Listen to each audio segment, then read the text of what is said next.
July 10, 1943, Syracuse sector, Sicily. On the Italian peninsula, the Mediterranean sun hangs in the sky like a blinding, merciless spotlight, beating down relentlessly on the freshly disturbed earth of this ancient island. The air is thick and heavy, almost hard to breathe. A suffocating blend of scorched vegetation, salt from the sea, and that sharp metallic smell of explosives that sticks in your throat and won't leave. Sergeant Thomas "Tommy" McPherson, a man whose calloused hands know the cold steel of a plow far better than the hot barrel of a rifle, wipes a stream of sweat and dust from his weathered brow, his uniform already soaked clean through, clinging uncomfortably to his lean farm boy frame. All around him, the beachhead is controlled chaos. Amphibious DUKWs lumbering ashore like mechanical beasts, Sherman tanks grinding through the sand with their engines roaring, and the constant shouted commands of officers desperately trying to maintain some kind of order in the middle of the massive logistical nightmare that is Operation Husky, the invasion of Sicily. Tommy and his platoon, part of the Royal Canadian Regiment of the 1st Canadian Infantry Division, landed near Pacino relatively unopposed compared to what the American and British sectors faced. But somehow that relative quiet only makes the internal tension worse, sharper, harder to ignore. Tommy, a prairie farm boy from the wide-open spaces of Saskatchewan, where you can see for miles in every direction, feels the crushing weight of expectation pressing down on his shoulders like a physical burden. For 4 long, frustrating years, the Canadian Army has been training endlessly in the cold, damp, muddy camps of southern England, waiting for their chance, always waiting. They've been the untested reserves, the backup players, often feeling like supporting actors standing in the wings of a massive global drama, while everyone else gets to perform on the main stage. Now, finally, their stage is this hostile ancient island baking under the Mediterranean sun, and their audience is the entire world, including a deeply skeptical, openly contemptuous German high command that doesn't believe they belong here at all. In the reinforced concrete bunkers of the Oberkommando der Wehrmacht, the OKW, the German military command center hundreds of miles away, the General Staff holds an absolutely contemptuous view of the entire Canadian war effort, dismissing them as barely worth their attention. Their intelligence reports, meticulously cross-referenced and filtered through their propaganda needs, consistently categorize the Canadian Army as nothing more than colonial filler, second-rate troops from the edges of the British Empire. A captured internal memo, later confirmed through Allied intelligence operations, contains a stinging, dismissive assessment that cuts deep. The Canadians are primarily comprised of farmers and lumberjacks, lacking any European military tradition, proper training, or the necessary experience for sustained, high-intensity modern warfare. This sneering dismissal, this casual contempt, becomes an unspoken challenge burned into the mind of every single Canadian soldier who hears about it. They know exactly how they're seen by the enemy, as green, inexperienced men whose primary battlefield skills lie in plowing fields and cutting timber, not fighting wars. The German propaganda actively mocks their diversity, their perceived lack of iron discipline, contrasting them sharply and unfavorably with the veteran Africa Corps divisions now regrouping and preparing new defensive positions in Italy. Major General Guy Simonds, the sharp-minded, demanding, and absolutely uncompromising commander of the 1st Canadian Infantry Division, understands this perception perfectly, and he uses it like fuel to hone his forces into a highly professional, unconventional fighting machine that will prove every critic dead wrong. Simonds emphasizes innovation over tradition, speed over caution, and controlled aggression over defensive thinking, qualities he firmly believes lie dormant in his pragmatic, determined troops who know how to work hard and solve problems under pressure. He doesn't want flashy parades or impressive history book entries. He wants results, real battlefield victories. And in the oppressive, unforgiving terrain of Sicily, results are demanded immediately, with no grace period for learning. Tommy's platoon is pushed inland almost immediately after landing, their boots barely dry from the sea. The mission is straightforward, but critical. Secure Syracuse, a major port city absolutely vital for maintaining the Allied supply lines that will feed the entire Italian campaign. The terrain transforms quickly from beach sand into a punishing landscape of jagged volcanic hills that tear at your boots, narrow winding roads choked with thick dust that gets in your eyes and lungs, and treacherous olive groves where German machine gunners can easily hide themselves in the dappled shadows and pick off advancing troops with devastating efficiency. The first days of actual combat are a brutal baptism by fire that separates the men who can handle it from those who can't. Near the ancient town of Gramachel, the Canadians slam headfirst into elements of the veteran Hermann Göring Panzer Division, one of Germany's elite units. This isn't a minor skirmish or a probe, it's a full head-on clash against hardened German professionals who've been fighting since the beginning of the war, men who know every trick, every angle.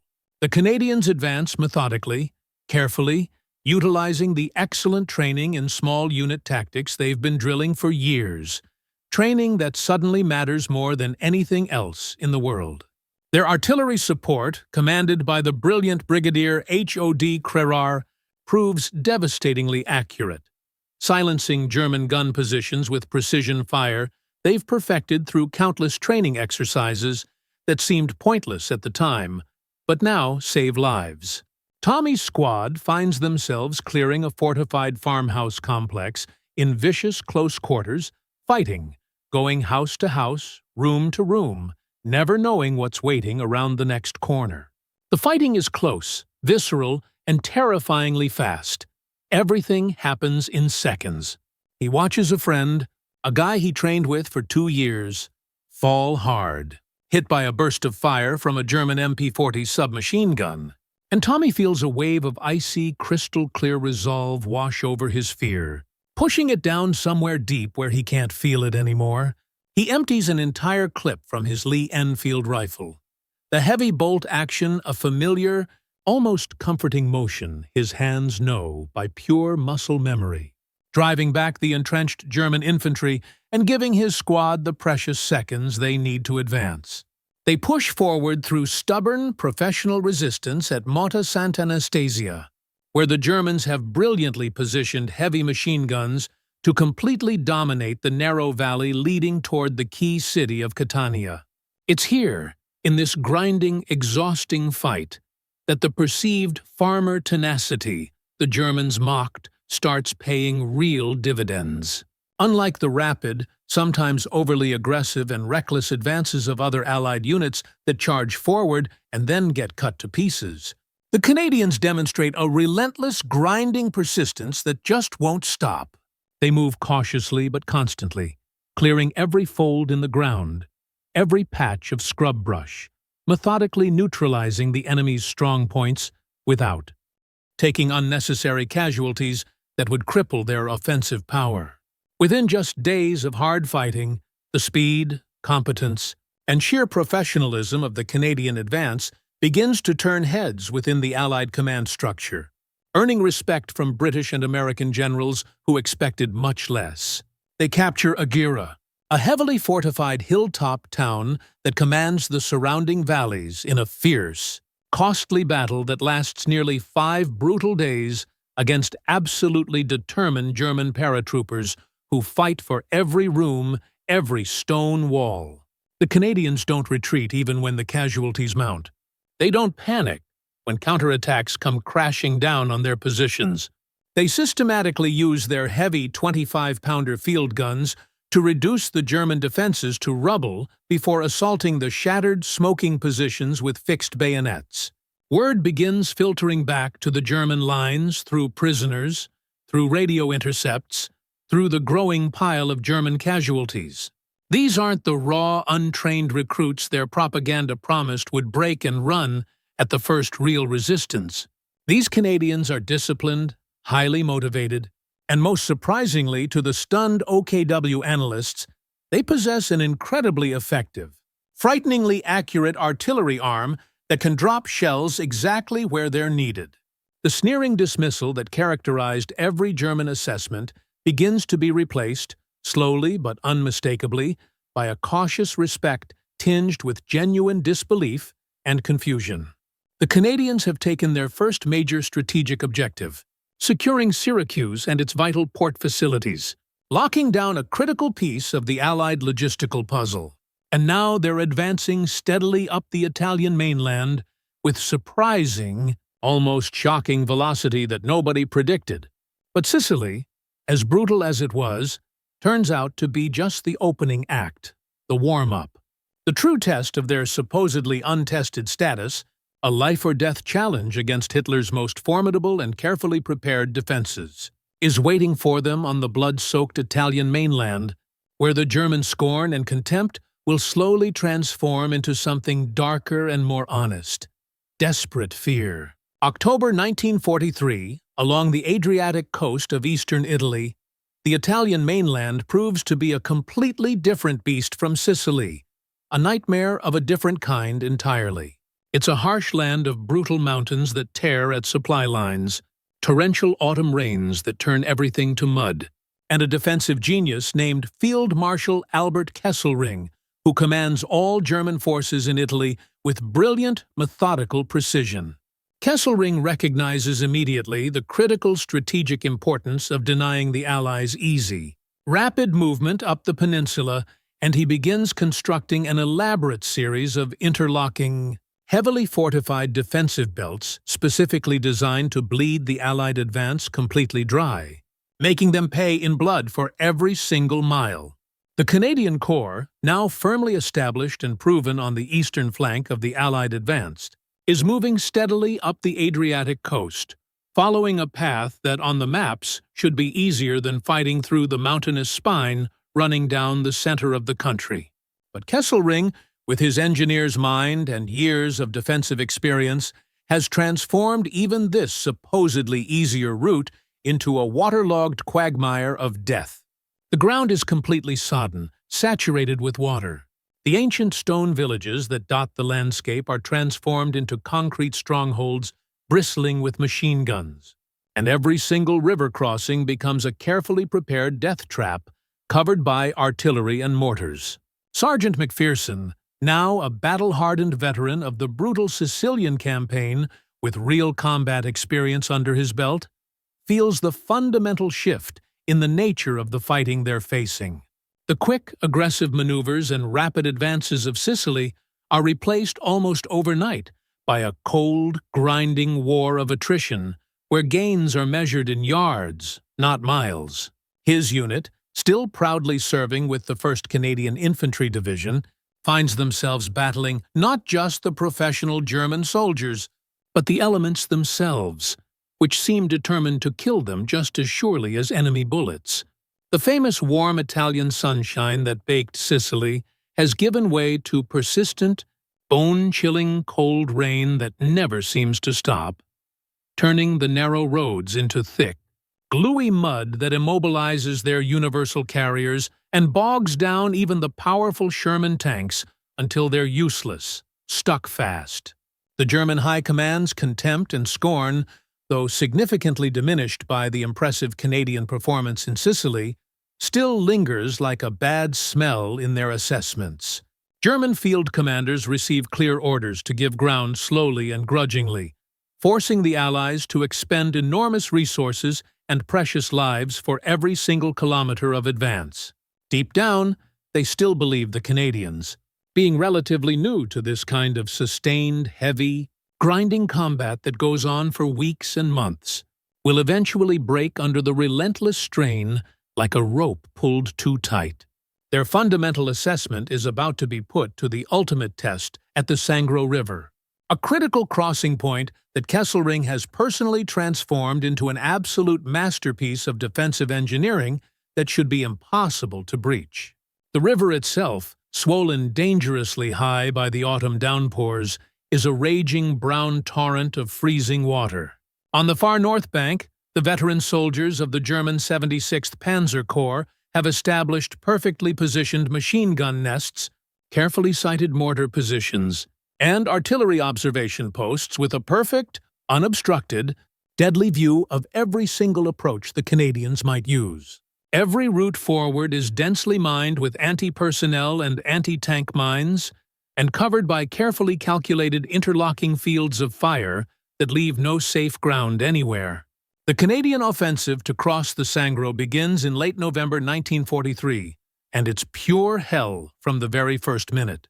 Combat engineers work under absolutely relentless German shell fire that never lets up, their heroic efforts constantly hampered by the thick, freezing mud that sucks at their boots and equipment. Bridging the swollen Sangro River is an engineering nightmare that seems almost impossible under fire. Tommy McPherson's regiment is among the very first infantry units ordered to make the crossing, to wade into that freezing hell. The objective is brutally simple but incredibly difficult. Establish a bridgehead on the far bank at any cost, clear the immediate German positions no matter how many it takes, and hold that ground long enough to allow follow-on forces to cross and consolidate the hard-won gains. The fighting that follows is absolutely savage, more brutal than anything they faced in Sicily. As Canadian soldiers wade through the near-freezing water that rises to their chests, sometimes their necks, they face a continuous storm of fire from every direction. The Canadians don't have the vast numerical superiority the Soviets can throw at German lines on the Eastern Front, where they can afford to lose thousands to gain a mile. They don't have the continuous, overwhelming aerial dominance the British and Americans will later enjoy in France when the Luftwaffe is finally broken. They rely entirely on three things: their iron discipline forged in years of training, their sheer bloody-minded tenacity that simply refuses to quit, and the devastating power of their massed 25-pounder artillery batteries, which prove capable of shattering even the strongest German fortified positions, even in these absolutely treacherous conditions. Tommy and what's left of his platoon spend 72 agonizing hours pinned down in muddy, waterlogged trenches that feel like open graves, enduring repeated, vicious German counterattacks that come screaming out of the rain and mist. They're fighting against the elite 1st Parachute Division, arguably some of the toughest, most dedicated, most fanatically determined soldiers in the entire Wehrmacht. Men who simply don't know how to quit. The battle becomes a pure test of wills. Nothing more, nothing less. The German paratroopers are professional killers with years of experience.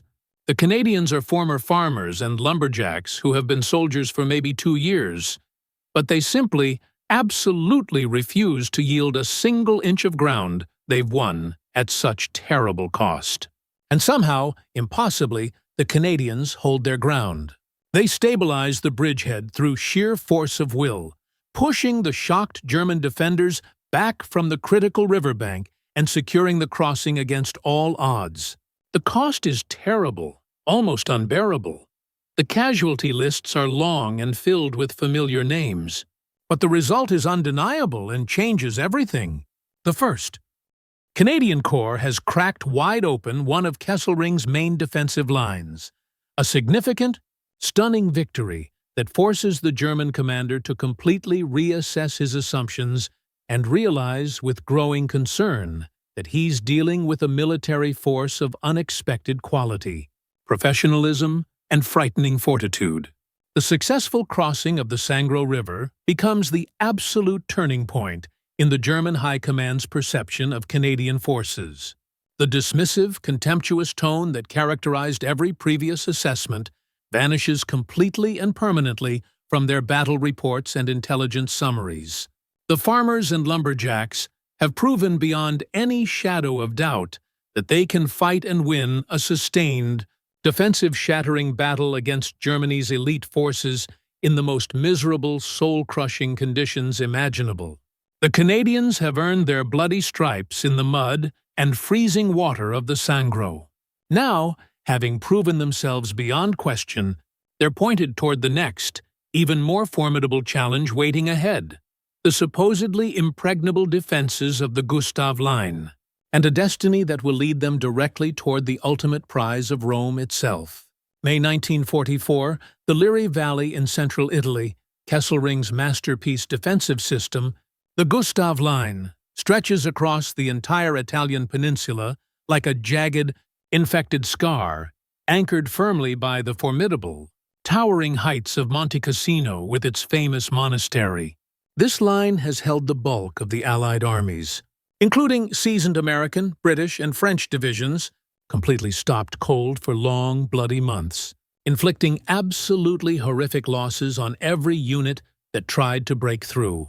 After the brutal, prolonged battles around Cassino that ground up entire divisions, the Germans execute a tactical withdrawal to a secondary position, an equally formidable defensive belt they call the Sangro Line, which the Allies quickly and much more fittingly rename the Hitler Line, because breaking it seems just as impossible as defeating Hitler himself. This defensive line, running directly through the fertile but deadly Liri Valley, represents the final, most devastating barrier standing between the Allied forces and the open plains leading to Rome. The German High Command is supremely confident this line will hold indefinitely, perhaps forever, openly boasting in their communications that it's absolutely impenetrable, that the Allies will break themselves against it like waves against a cliff. They've learned their lesson at the Sangro about Canadian toughness, but they believe the sheer scale and strength of the Hitler Line will surely crush even Canadian aggression and determination. The Canadian Corps, having been transferred from their hard-won positions on the Adriatic coast to the Liri Valley specifically to participate in the massive Operation Diadem, the big Allied spring offensive, are tasked with delivering the main hammer blow against the strongest, most heavily fortified point of the entire Hitler Line, centered around the strategic town of Pontecorvo and the small village of Aquino. The objective handed down from Allied command is crystal clear and terrifyingly difficult: smash the defensive line wide open through sheer force and determination, then exploit the breach rapidly to allow the British Eighth Army to pour through into the valley beyond and race for Rome. For Sergeant McPherson and the battle-hardened men of the 1st Canadian Infantry Division, men who've survived Sicily and the Sangro, this assignment means facing an almost insurmountable landscape of nightmares: heavily fortified concrete emplacements built to withstand direct artillery hits, deep anti-tank ditches wide enough to swallow tanks whole, massive coils of concertina wire that can shred a man to pieces, and an entire killing zone methodically covered by concentrated heavy mortar and machine gun fire from the elite German 1st Parachute Division and the veteran 90th Panzer Grenadier Division. The attack is carefully scheduled for May 23, 1944, and as that date approaches, the tension becomes almost unbearable.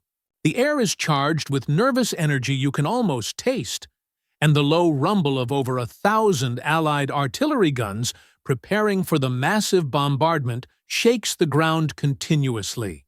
The Canadian battle plan relies heavily on two crucial elements that have to work perfectly: absolutely unparalleled artillery support that will flatten the German positions, and a lightning-fast breach using heavily armored Churchill tanks equipped with specialized engineer equipment to clear obstacles. At exactly 6 o'clock in the morning, the entire world seems to erupt. The pre-attack artillery barrage, a stunning, overwhelming concentration of firepower primarily planned and directed by Canadian artillery commanders who've perfected their deadly craft, hammers the German forward positions with unimaginable violence. The ground shakes so violently for hours that men can barely stand, and the noise is beyond deafening, beyond anything human ears should experience. But as the massive barrage finally lifts and the infantry begins moving forward through the smoke and dust, the Germans, deeply entrenched and protected in their reinforced concrete pillboxes, emerge like angry wasps to deliver a withering, perfectly coordinated wall of fire. The key defensive sector that McPherson's regiment must crack is a seemingly innocuous, innocent-looking area near a small, gently winding stream. But it's actually layered with thick, deadly minefields and covered by interlocking fire from brilliantly concealed MG-42 machine gun positions that can see everything. The casualties mount frighteningly quickly in the first hours. The momentum of the entire advance threatens to stall completely, exactly as Kesselring had carefully planned and predicted. The Canadian response, forged in the freezing mud of the Sangro and the volcanic hills of Sicily, is not to pull back or wait for orders. It's to adapt with brutal, immediate efficiency on the battlefield. Specialized WASP flamethrower carriers, universal carriers mounted with devastating flamethrowers that can reach over 100 feet, are brought rushing up to the front.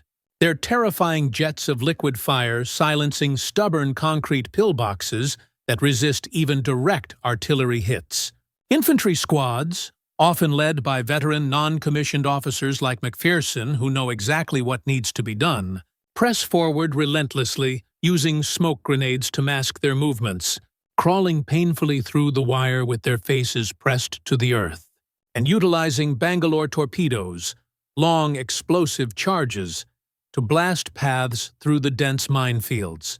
McPherson himself is part of a small squad tasked with neutralizing a persistent, deadly German sniper position that's decimating an entire forward platoon, picking off officers and machine gunners with terrifying precision. The sniper position is a well-concealed stone shed on a slight rise that gives a perfect field of fire.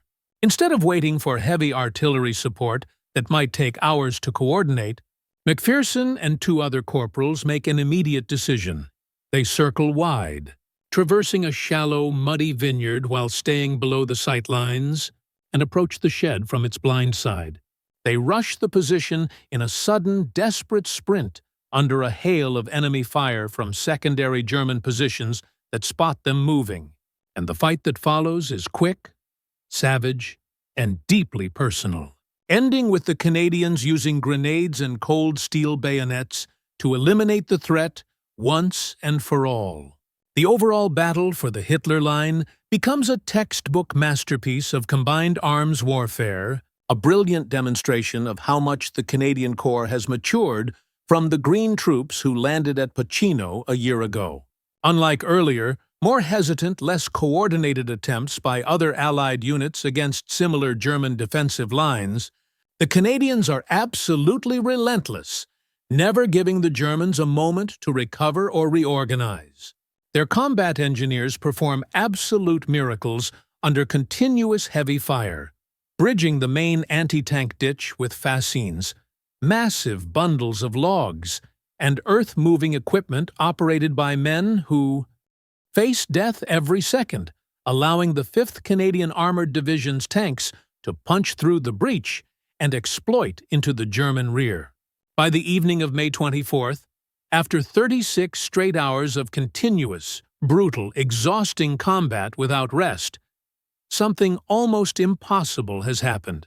The German High Command's supposedly impenetrable Hitler Line, the defensive position they swore would never fall, is completely shattered, blown wide open.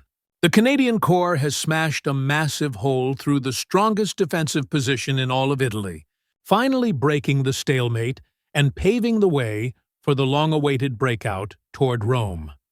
This stunning victory is recognized instantly by Allied generals from Eisenhower down as the crucial, decisive blow that finally destabilized the entire German front south of Rome and made everything else possible. The farmers and lumberjacks haven't just fought the German veterans on equal terms, they've decisively, brilliantly beaten them at their own defensive game. The road to Rome is now standing wide open, and the Canadians, having drawn enormous German attention and resources, having broken their last major defensive belt, having paid in blood for the breakthrough, are positioned to play an unanticipated but absolutely decisive role in the liberation of the Eternal City. Late May 1944, from the Liri Valley toward Valmontone, the breaking of the Hitler Line unleashes a sudden torrent of movement and chaos that the rigid German command structure simply hasn't anticipated or prepared for. Kesselring, despite all his defensive genius and years of experience, had staked everything on that line holding, had built his entire strategy around the assumption it couldn't be broken. Now, with the massive Canadian breach creating a gaping, bleeding wound in his carefully prepared defenses, he's forced into a desperate, chaotic fighting retreat toward Rome, trying to save what he can. The goal for the Allied forces becomes simple and urgent. Exploit this hard-won opening, pursue and destroy the retreating German 10th Army before it can escape. Simonds and capture the Eternal City before Kesselring can possibly establish another stabilized defensive line.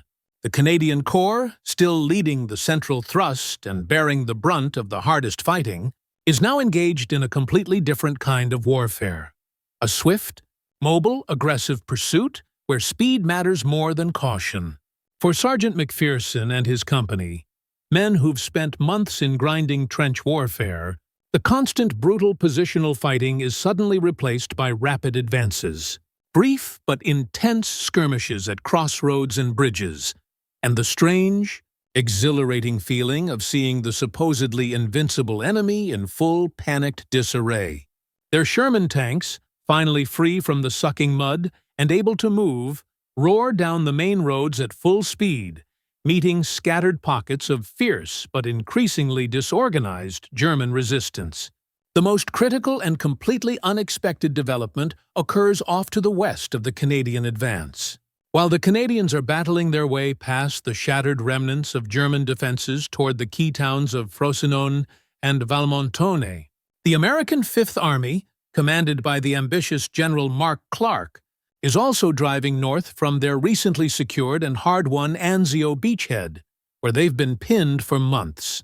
General Clark has a singular, absolutely overriding personal ambition that consumes him: to be the first Allied commander to enter and liberate Rome, to have his name forever associated with that glorious moment. It's a matter of immense prestige, both military glory and national pride, and Clark wants it desperately.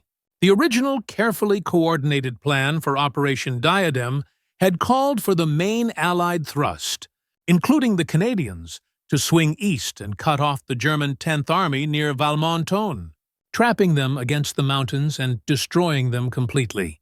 However, Clark, sensing his opportunity for immortal glory slipping away, executes a controversial and historically critical deviation from the agreed plan. He abruptly shifts the bulk of his American divisions away from Valmontone and the trapped, retreating German forces, redirecting his entire thrust straight toward Rome itself, toward the prize he covets. This decision, driven primarily by personal desire for glory rather than sound military strategy, has enormous, far-reaching consequences. It allows large numbers of German forces to slip through the closing trap and escape the planned encirclement, directly prolonging the war in Italy by many bloody months. But paradoxically, this controversial decision actually increases the operational importance and burden of the Canadian advance. The Canadian Corps, pushing relentlessly northwest while the Americans veer toward Rome, suddenly finds themselves playing the dual role of both aggressive pursuers and vital flank protectors. They engage the stubborn, professional German rearguards, elite units specifically tasked with slowing the Canadian drive toward the critical junction at Valmontone. The fighting, though less geographically fixed than the brutal positional warfare of the Hitler Line, remains absolutely brutal and costly. Every hill, every stone bridge, every narrow mountain pass is bitterly contested by dedicated German units fighting a skilled, delaying action to cover their main force's desperate retreat northward. Sergeant McPherson's platoon finds themselves constantly clearing snipers and anti-tank positions from a series of scorched earth villages the Germans have deliberately destroyed to deny any shelter. They move fast, operating often on their own initiative without waiting for orders, utilizing all the hard-learned lessons of controlled aggression and stubborn resilience they've forged through the campaigns in Sicily, at the Sangro, and breaking the Hitler line. They're no longer the untested farmers who landed at Pacino a year ago. They're hardened, professional infantry, expertly supported by their own increasingly skilled artillery and armor units. The German High Command, now fully aware and genuinely frightened of the serious threat posed by the advancing Canadians, pours whatever precious reserves they still have into desperately slowing their relentless advance. Intercepted radio communications show a completely new tone, a desperate respect bordering on fear in their urgent reports to higher command. The Canadian Corps is advancing with dangerous speed and momentum, displaying exceptional endurance and aggression. All available efforts must be made to hold the Valmontone sector at any cost to prevent the complete, catastrophic collapse of our entire defensive position in Italy. The Canadian push toward Valmontone succeeds brilliantly in its strategic purpose, drawing and fixing several key German divisions in place, preventing them from reinforcing or blocking the American road to Rome. The tenacious, unrelenting pursuit by the Canadian Corps becomes the necessary bloody shield, the essential flank protection that allows General Clark's glory-seeking dash for the city gates to succeed without German counterattack. The original Allied plan to trap and destroy the German 10th Army fails because of Clark's selfish diversion, but the sheer unstoppable momentum and professional skill of the Canadian advance ensures that the battered German forces can never fully reorganize, consolidate, or launch any meaningful counterattack. As June 1944 dawns with summer heat, the exhausted but victorious Canadian troops find themselves positioned just southeast of Rome. Having performed the absolutely decisive tactical breakthrough at the Hitler line, and then executed a brilliant, relentless pursuit operation under the most difficult conditions. While the fresh-looking American forces received the glory and the newsreel cameras for their triumphant entrance into Rome, marching down ancient streets to cheering crowds, it was Canadian blood spilled by the Gallon in the Liri Valley, and the final brutal push toward Valmontone that actually destroyed the defensive system, shattered German resistance, and cleared the path for the Allied march into the Eternal City. June 4, 1944. Valmontone, just southeast of Rome. The final days leading up to the historic liberation of Rome are an exhausting blur of constant action for Sergeant Thomas McPherson and his platoon. His unit is now positioned near the town of Valmontone, holding a crucial bottleneck where the retreating German forces are desperately attempting to funnel their remaining troops northward to escape complete destruction. The Canadian objective at this critical moment isn't to take Rome itself, though they've certainly earned that right. It's to decisively hold the enemy forces in place, preventing any organized counterattack and ensuring the smooth, unmolested entry of the American forces into what will be an undefended city. The bitter irony of this situation is absolutely not lost on the exhausted Canadian soldiers sitting in their muddy positions. They spearheaded the attack on the toughest, most heavily fortified defenses anyone has ever seen. They fought brilliant, costly mobile actions to completely break Kesselring's operational coherence. They shattered the Hitler line when everyone said it couldn't be done. Yet, the glory and honor of being the first Allied troops to triumphantly drive their tanks through the ancient gates of Rome to liberate the first Axis capital belongs entirely to the Americans, to General Clark's ambition. Clark has achieved his primary personal goal of national prestige and military glory. His name will be in every newspaper, but the men who made it possible will watch from the hills. But here's the thing that matters, the thing that can never be taken away. Every single Canadian soldier, from private to general, knows with absolute certainty what they accomplished, what they sacrificed, what they proved. They proved to themselves, to their allies, and most importantly to their enemies, that the so-called farmers and lumberjacks from Canada could stand toe-to-toe with the best soldiers Germany could throw at them and emerge victorious. They proved that determination, training, and courage matter more than tradition or reputation. They proved that being underestimated is sometimes the greatest advantage you can have, because nobody sees you coming until it's too late. The German High Command started this campaign with contempt in their reports, dismissing the Canadians as colonial cannon fodder not worth their serious attention. They ended it with fear and respect, scrambling to stop an advance they never saw coming. That transformation, that journey from contempt to fear, tells the real story of the Italian campaign more clearly than any history book ever could. The Canadian Corps didn't just fight in Italy. They fundamentally changed how the world viewed Canadian soldiers forever, earning a reputation for toughness, professionalism, and unstoppable determination that would echo through every battle they fought for the rest of the war and beyond.